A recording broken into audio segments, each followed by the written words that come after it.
commercial-free Catholic charismatic channel. He's strengthening the faith of so many people.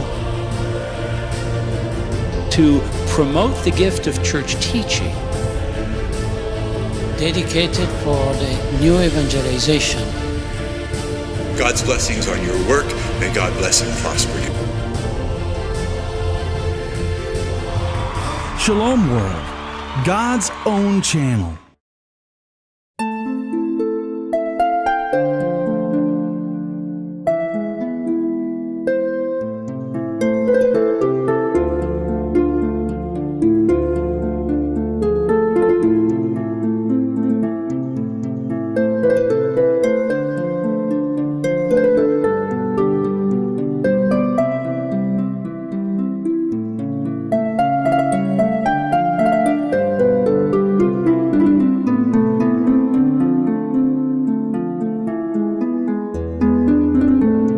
I was born in Visalia and raised in Orosi, California.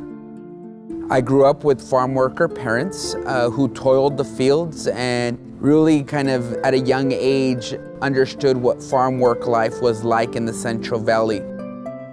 And it wasn't until they got older that they really instilled a sense of work ethic in me. And so I actually did well academically, growing up in the small town of Cutler, Orosi. I was labeled a scholarship boy by teachers and by just people in the community who knew that I was always this go-getter and academically driven. And growing up, I actually took some junior college classes while I was in high school. I also went off to Yale University in between my sophomore and junior year of high school.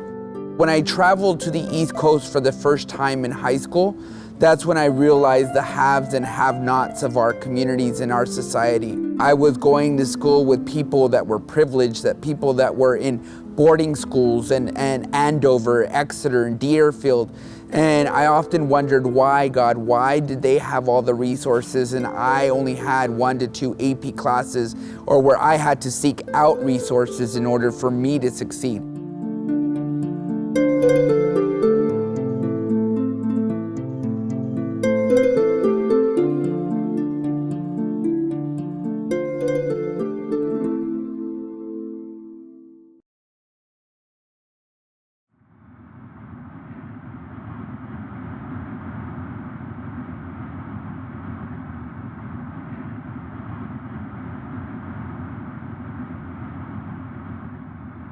Young Men's Initiative is part of Cutler, Orosi. And the reason why I say Cutler, Orosi and not Cutler and Orosi is the fact that there are 2 unincorporated towns that have no form of local government except with the exception of our school district and our school board trustee. We are very impoverished. We do come from a very heavy gang affiliated as well. In addition to that, the median income level of families here in Cutler, Orosi is around $12,000 to $15,000 a year. So you know that there is a drastic need. In addition to that, 97% of all of our students are in free and reduced lunch. So that gives you a description of the students that we're talking about, but also the income bracket. And with that, we also are a very strong farm worker community.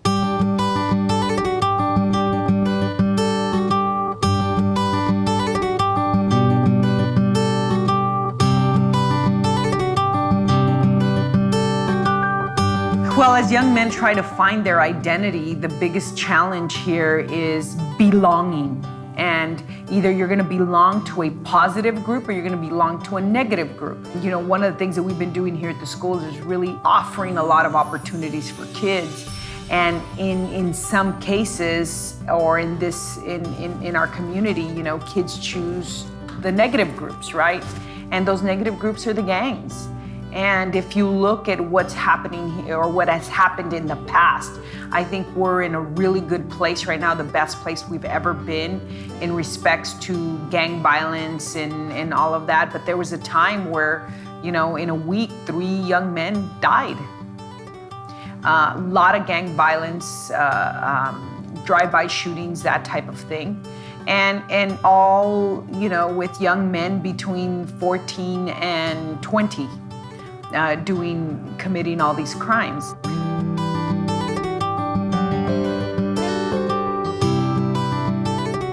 As soon as I got home, I ran for school board against an incumbent that had been seated already. And so I won the election, and I decided that school board was a place where I could make the most change. And so 2 years into my school board trustee position, I was elected as president of the Cutler-Rossi Joint Unified School District. And so that is the position that I currently serve now. And then I also am a faculty member at Fresno Pacific University, where I teach education courses to incoming students. Eddie's leadership on our school board really shined a light on the data for males. And out of his tutelage there, we have started other programs in our schools all the way down to elementary that develop young men.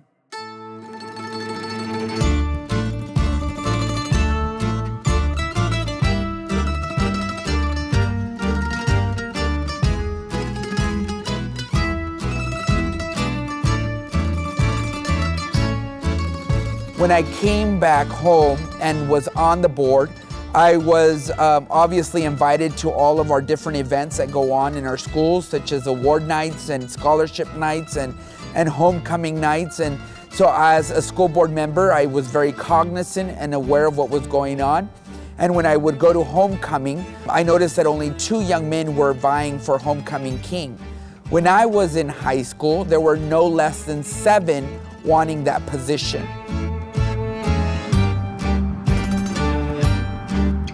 When I would attend scholarship nights for our seniors, I noticed that only single-digit males were receiving awards as opposed to double-digit females always getting the awards. And so God placed in my heart asking the question, where are our young men? And what are they doing? And where are they going? And why are they dropping out? And so for me, it was never a question about gender inequity. That was never something that was on my mind. What was on my mind is how are we filling the gaps of the emptiness of a fatherless generation?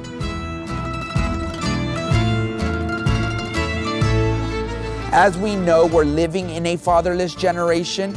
And so what are we doing to fill the silos, to fill the gaps of those emptiness that our young men are facing? And so sure enough, I commissioned the school board, given the authority that I have as a school board member. I said, you know what? I want the data of our young men. I want to see where our young men are dropping out or why they're so low in terms of achievement. And so sure enough, all the data came back to me, and I noticed that we were far behind and lagging in our male, whether it be a 4-year institution, whether it be a 2-year community college, whether it be just receiving awards and stuff. And so we noticed this large gap. And so that was a point when I said, okay, so what are we going to do about this gap or this absence?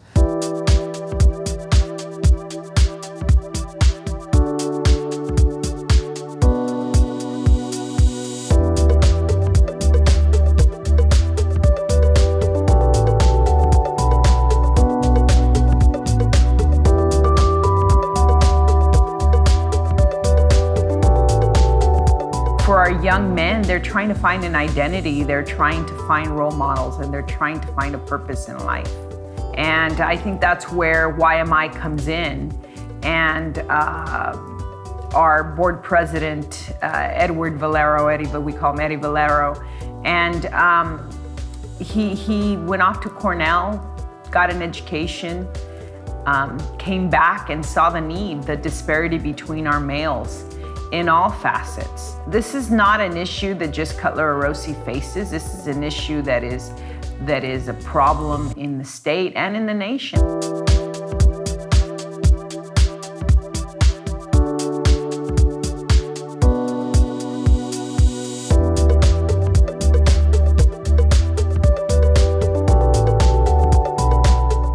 I often ask God why this position and why I'm here and what I'm doing.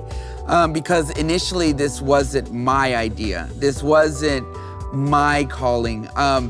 The Eddie of then would have said that I would have been at UT Austin teaching at teaching university classes due to some connections that I have with colleagues at UT Austin, or I would have stayed at Cornell and taught while I was teaching and getting my doctorate. So all this time, I would have been at the Ivy League stature, what all my other friends and colleagues are doing. While I was on the East Coast, God just started pouring in about community, started pouring in, Cutler Rossi needs you. Cutler Rossi is where you're supposed to be at. Why are you on the East Coast? This is not your calling. And so obviously I always give God the nudge, and I was giving God the nudge and saying, no, that's not what I want to do. But eventually God led me back home.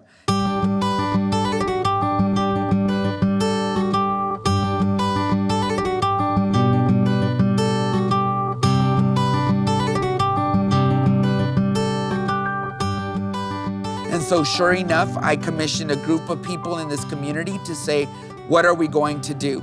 And that's when Young Men's Initiative was formed. So a year later, in 2013, 2014, I got a group of young men together. And so we would meet on Saturdays for leadership development and training. And we would spend 4 hours on a Saturday just going over team building exercises, reading. We would bring in spoken word artists. We would bring in other guest speakers. And young men started telling other young men about the life that was being changed in the room, and about how we were connecting as a brotherhood, and how we were so diverse, whether it was the gangster, the loner, the emo kid, the valedictorian. We were all coming together and supporting each other. It wasn't just about an at-risk young men group, it was about all of us coming together.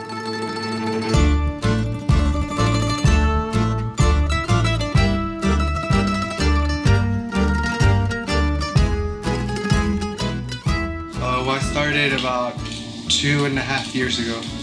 So I was, one of my friends told me about it, what they do, the community service, the people come in and do spoken word or stuff like that. So I was really interested in that, and then I went to one of their meetings, and then how they do their meetings, they do highs and lows, stuff like that. And then that really interests me, and so I kept going, and now it's been 2.5 years. We ended up having over 50 plus young men for the past 3 years that we've had this program. And they're coming to us broken, they're coming to us lost, they're coming to us also kind of in need of encouragement or support. And so we're also being able to help mend, we're able to kind of heal, and we're also able to repair a lot of the damage that has been done from past history. And so this is the work that we're doing. We've expanded, we're growing. We were then blessed with a property on site that has really helped us to really put a stamp in our community, put a stamp in Cutler Rossi to know that YMI is here, and YMI is here to make a difference for Cutler Rossi.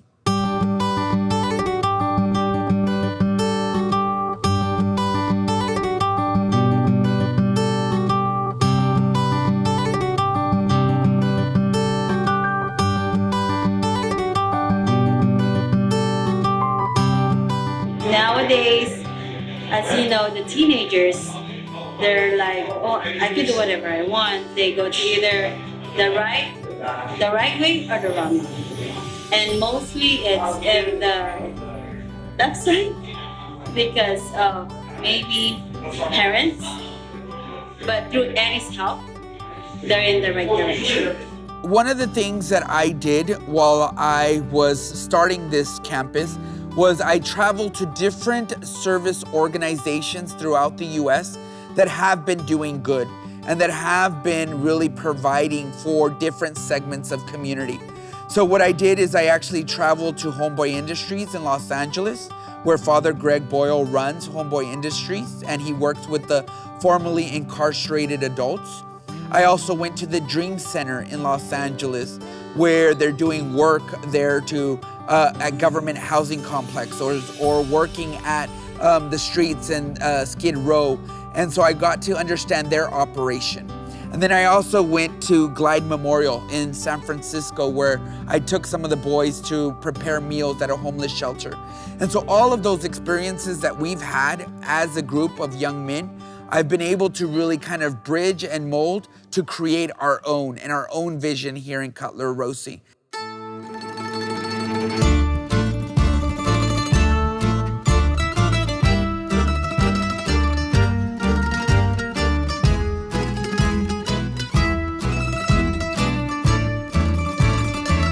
This campus really brings a lot of hope, primarily to the young men, but also to the community as a whole, because it's a great example of, the types of things that can happen when people get together towards solving issues that we all care about. And right now, one of the goals is to continue to ensure that young men, complete their full potential, that they realize, what they can really do in life by taking advantage of all the opportunities that we have. So I wanted to give our community a different flair and a different flavor of what I've experienced on the East Coast. And so we decided on paninis, and paninis are somewhat like gourmet sandwiches, but the thing that makes it so unique is that our signature items include language that promotes education, language that promotes excellence and success. For example, some of our drinks, signature drinks, are named Leader's Lemonade, as well as a Fresh Start, as well as a Cardinal Call, which is our mascot right across the street, as well as a Courageous Classic. Things that will inspire and encourage people when they come in, that they know that every turn and every kind of glance they take will have some meaning behind it. For example, a lot of the stuff that we have in our facility as well is very faith-based. So we have a mural in our restroom that has the word faith. We also have Philippians 4:13 on our menu, and that is, I can do all things through Christ who strengthens me. And so we give those positive messages in a place that needs it now more than ever.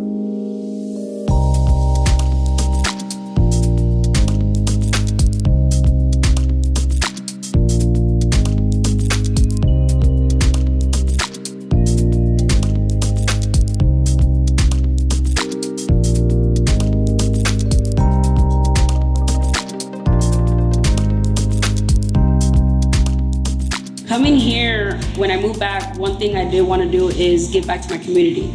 Everything that I went out and learned, I wanted to give that back to anybody that needs help. Because here our community is very small, and we don't have the tools, or we don't have the resources, or even the people to really volunteer and say, hey, what do you need help on?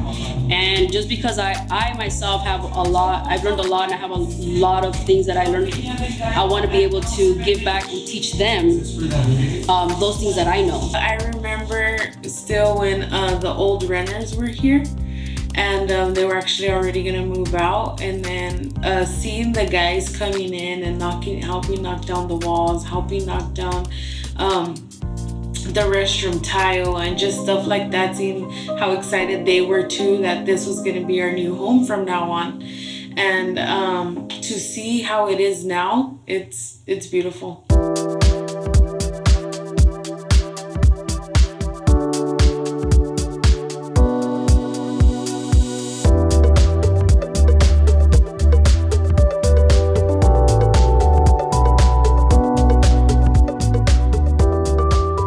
We've had other that have participated in the program that have been affiliated with gangs.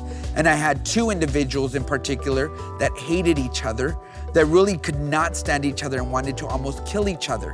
And so I brought them together into one of our meetings, and we had our heart-to-hearts, we had our highs and lows, we had the opportunity to really dig into what were the struggles and the issues that we're dealing with, both of them. And we were able to really make amends and to build humility and to ask for peace and grace and okay, and that it was okay to really shake hands on the past history that they had. And as a result, they left their colors, the red and the blue, and they were able to form a partnership and to really work towards being a brotherhood, and especially in YMI.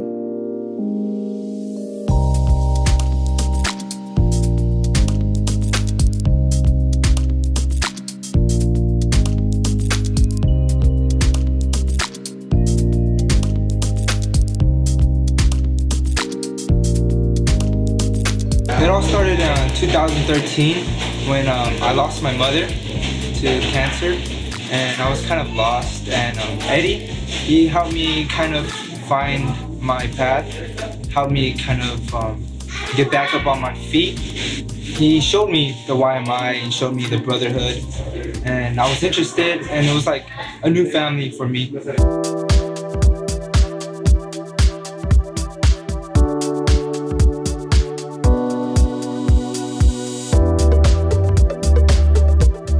The void that Young Men's Initiative has filled has been one of a place for the young men to find an identity. And so there really, there wasn't an organization with that focus and purpose.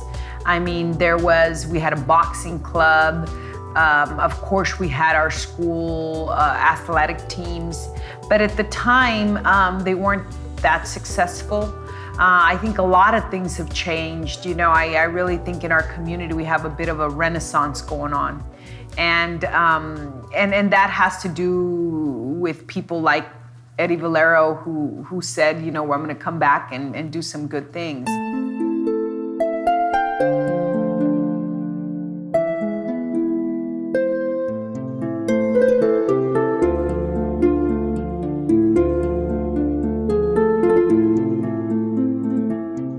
We stand with the broken so that the brokenness will stop. We stand with the lonely so that the loneliness will stop. And we stand with the hurt so that the hurting will stop. Our hope for the future is that YMI will continue to grow and that it will expand, but that it will be a place where people will come to really learn about our vision and our mission and to take that wherever they go.